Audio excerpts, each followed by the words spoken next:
Donc je reprends, nous commençons par visiter Jean-Thiou-Pigerolles dans la Creuse. En se baladant sur le plateau de Millevaches, vous pourrez passer au-dessus du pont de Sénouex datant du XVIIe siècle, période où les chapeaux se faisaient déjà en feutre.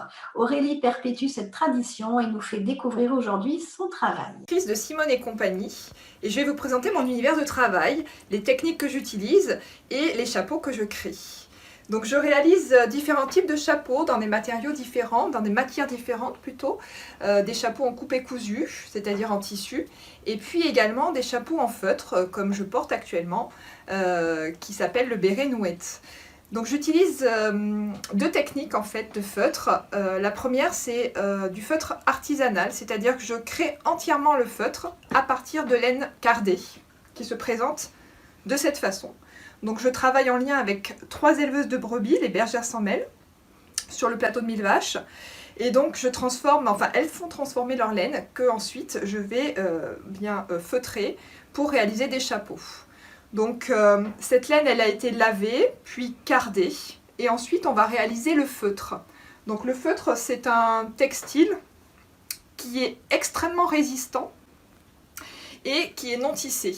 Et on obtient ce feutre là eh bien, en croisant les fibres de laine et ensuite en apposant donc de l'eau chaude, de l'eau savonneuse et en frictionnant. Et donc sous l'effet de la chaleur, de la friction, eh bien, les fibres vont s'ouvrir, les écailles vont s'ouvrir pour s'entremêler les unes aux autres et créer ce textile. Donc on arrive à une création qui est assez atypique, assez authentique, que vous ne verrez pas dans toutes les boutiques. Un chapeau extrêmement résistant et puis peu perméable à l'eau, puisque la laine a d'énormes propriétés qu'on a un petit peu tendance à oublier. Mais il faut savoir que la laine retient, fait ruisseler les gouttes d'eau. Donc c'est assez intéressant. Elle a un fort pouvoir isolant, ça on le sait. Elle isole du froid mais aussi du chaud. C'est pour ça qu'on l'utilise dans les maisons d'ailleurs. Et donc moi je l'utilise en feutre artisanal pour créer donc différentes formes, comme celle-ci par exemple, qui est une forme plutôt boule. Donc une fois que l'on a réalisé le cône que je vous ai montré, qui se présente comme ça, eh bien je vais le mouler à chaud sur une forme en bois. Donc la forme en bois, par exemple, voilà celle-ci. Et donc c'est en moulant que l'on va donner la forme au chapeau. Donc ça c'est la technique du feutre artisanal qui demande beaucoup de temps, beaucoup d'amour et de force, parce que c'est assez physique le feutre. Et puis il y a une deuxième technique qui est un petit peu différente, de feutre industriel, et qui donne des chapeaux que vous avez peut-être plus l'habitude de voir dans les boutiques. Le chapeau plutôt un chapeau de ville. Et donc là, qui est en laine également, mais en laine mérinos, et qui est fait à partir finalement d'un cône industriel que j'ai acheté au préalable et qui existe dans toutes les couleurs, qui a été teinté bien sûr de manière industrielle.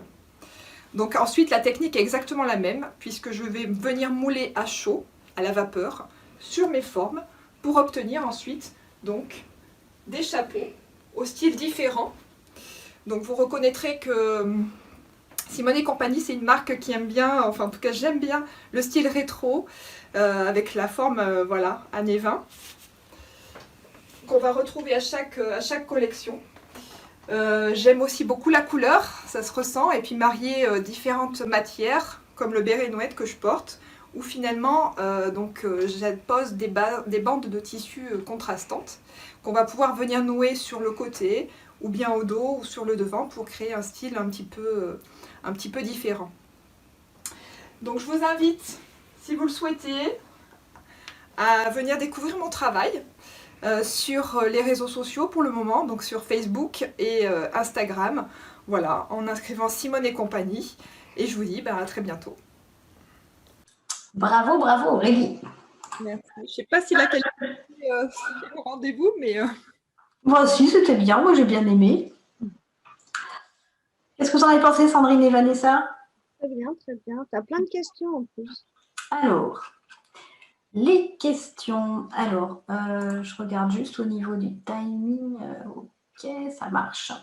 Alors, on a Vanessa qui dit « La laine est lavée et cardée. Qu'est-ce que cela signifie ?»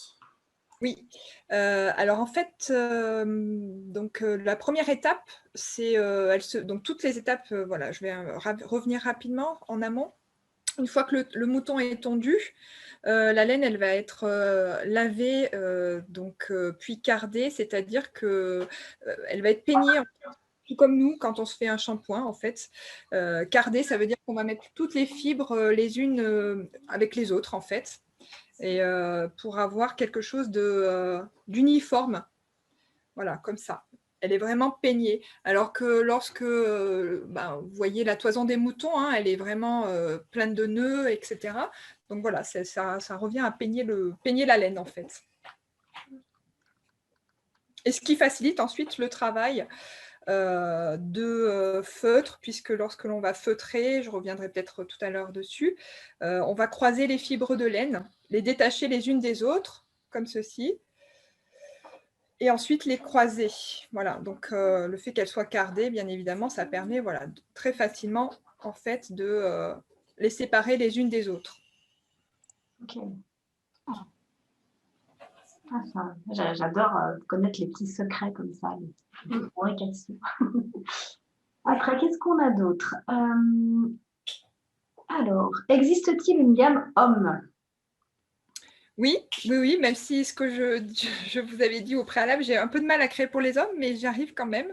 Et oui, oui, il y a des chapeaux alors, qui sont en feutre. Là, par exemple, celui-ci, ça peut être une forme borsalino qui peut être tout à fait portée, enfin qui est mixte en fait. Et puis en feutre, pour voir un petit peu la différence, avec un feutre industriel, voilà, 2 chapeaux par exemple.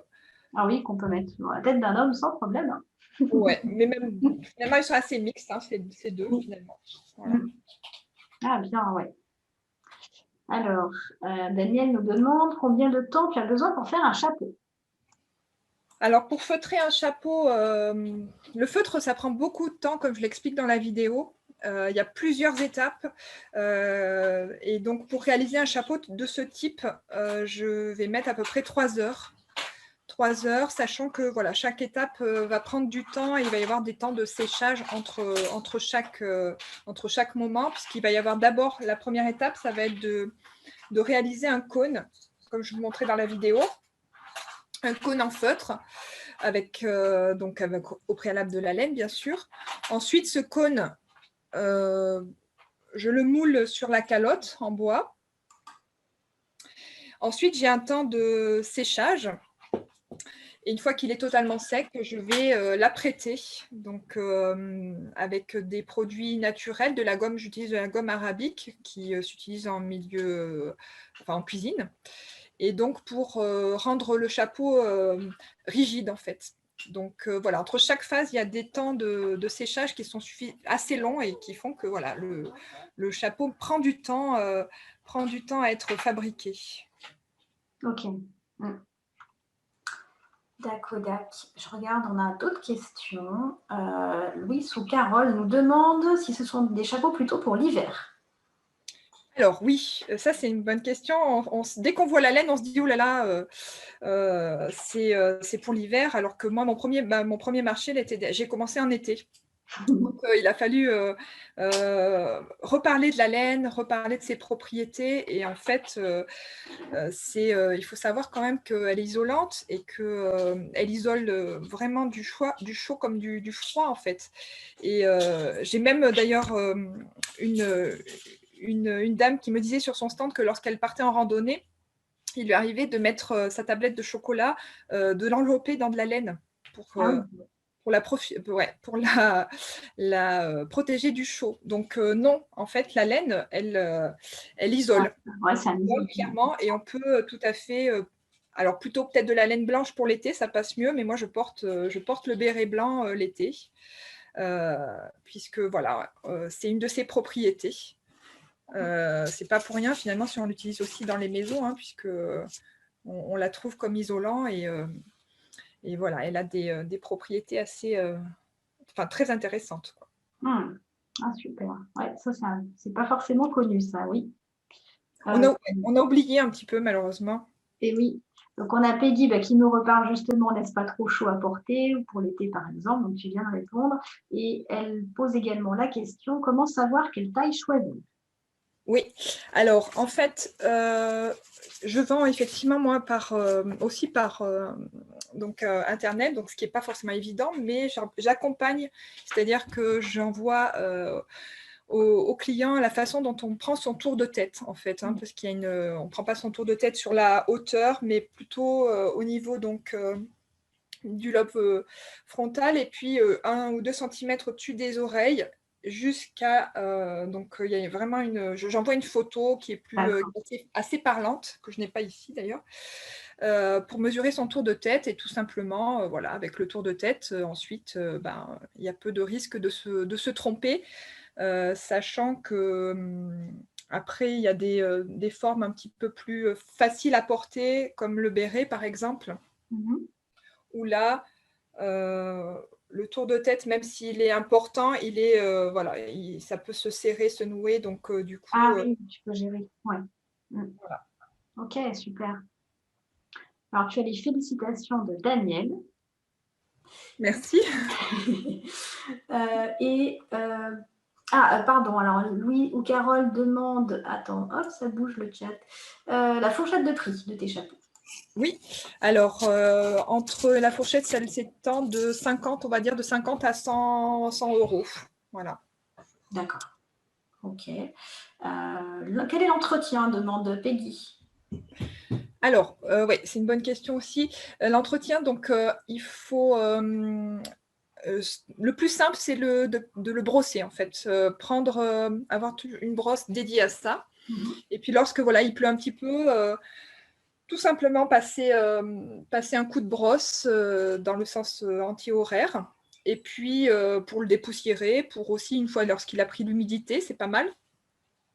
Et puis ensuite, je dirais, si par malheur il viendrait à se déformer, ça arrive au bout de quelques années, surtout si on n'est pas trop soigneux, on peut soi-même le reformer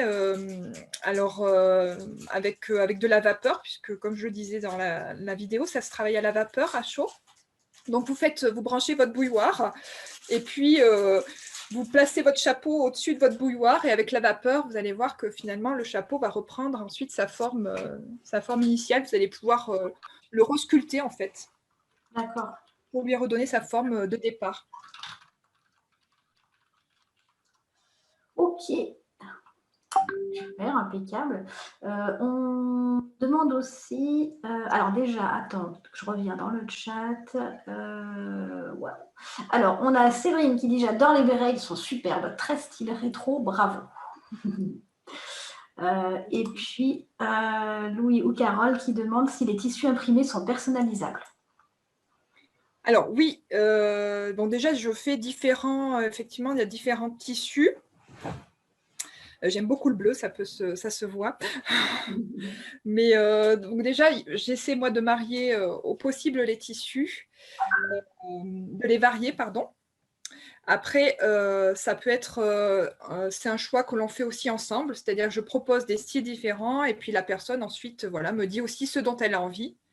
Et on essaie ensemble de trouver voilà, le tissu qui sera enfin, qui ira le mieux, en tout cas à la forme, voilà, à la forme du chapeau. Ok, super. Bah, ça donne envie de porter des chapeaux, tout ça. Voilà. Et puis, du coup, qu'est-ce que je voulais dire d'autre? Oui, on fait une offre, du coup, on vous donnera un code promo à la fin du salon. Toi, Aurélie, qu'est-ce que tu proposes comme offre? Oui, alors j'offre les frais de port voilà, pour un chapeau, quel qu'il soit. Ok, alors profitez-en. Ok, super, merci beaucoup Aurélie. Merci à vous. À bientôt. À bientôt.